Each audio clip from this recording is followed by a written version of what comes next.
You may be surprised that there are certain things that you may think are good for your face, but just are not. My name is Dr. Anthony, and I'm known as America's Holistic Plastic Surgeon, and I help health-conscious women over 30 look their best by teaching them a holistic approach to health and beauty. And today, I'm going to go over with you my 5 top things that you should never put on your face. And I bet you're going to be surprised at some of the things that I have on my top 5 list of things to avoid on your face. Well, let's start with number 5. It's bar soap. Now, I'm a guy. I've used bar soap to cleanse the skin of my face countless times, like most other men and probably most other women. But bar soap is not good to wash your face with. Bar soap is very drying to your skin, and it often contains sodium lauryl sulfate. Now, this is a substance that causes the soap to lather really well, because we like lathering, don't we? Well, unfortunately, that same lathering substance can really dry your skin. So use bar soap on your body if you want, but keep it away from your face. Well, my number 4 thing you've got to keep away from your face is petroleum jelly. So you may have had it applied by your mother or your grandmother onto your face or your lips, and it was seen and has been seen for a long time as the ultimate natural moisturizer. Well, take a look at what it is. Jelly isn't so bad, but petroleum? It was actually discovered at the bottom of basically petroleum barrels, and this is where it comes from. And this is not good for your skin. It can also clog your pores. It's very occlusive, so if you've got any history of any type of acne, not good to put on your skin. So stay away from petroleum jelly, honestly, over your whole body. There are some natural ones made of beeswax that I would go with instead of petroleum. Well, another thing you want to avoid is body moisturizer. Body moisturizer is great for your body, but not so great for your face. And like petroleum jelly, body moisturizer can clog your pores. It can cause you to break out. Now, you can go to the store and you can buy body moisturizer in these big bottles for just a few dollars. As long as it doesn't contain harmful ingredients, which unfortunately a lot of them do, then it's not a bad idea to use that for your body. But for your face, stick with a good facial moisturizer. We have one in my line, Yoon Beauty, which is made with natural and organic ingredients, called the Calming Antioxidant Moisturizer.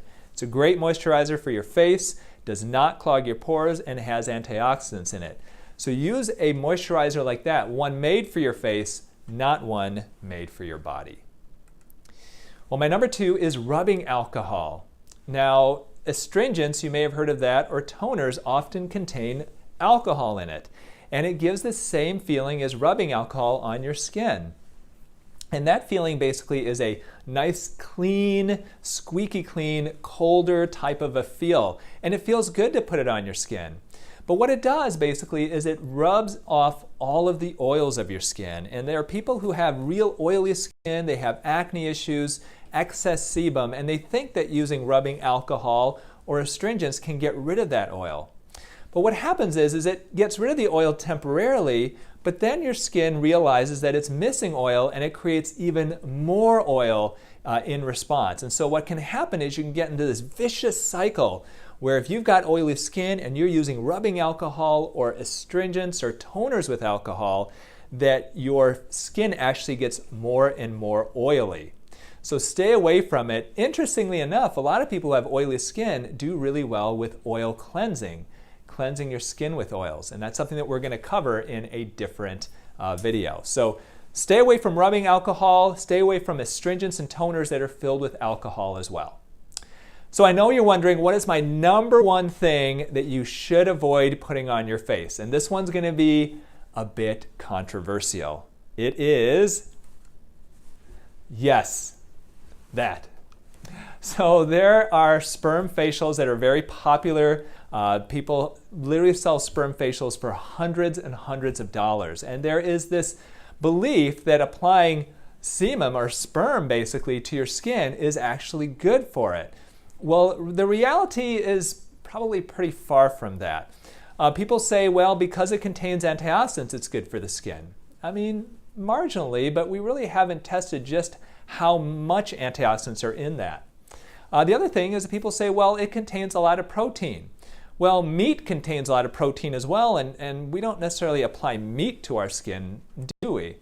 And the other thing with semen and sperm basically is that it contains often, well, sometimes, I guess depending on the company that you keep, it can contain sexually transmitted diseases.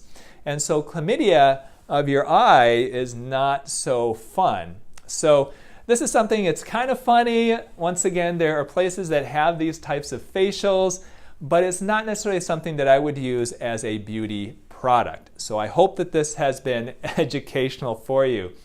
So take a peek, subscribe, like this video, comment, and take a look at these other videos we have coming up.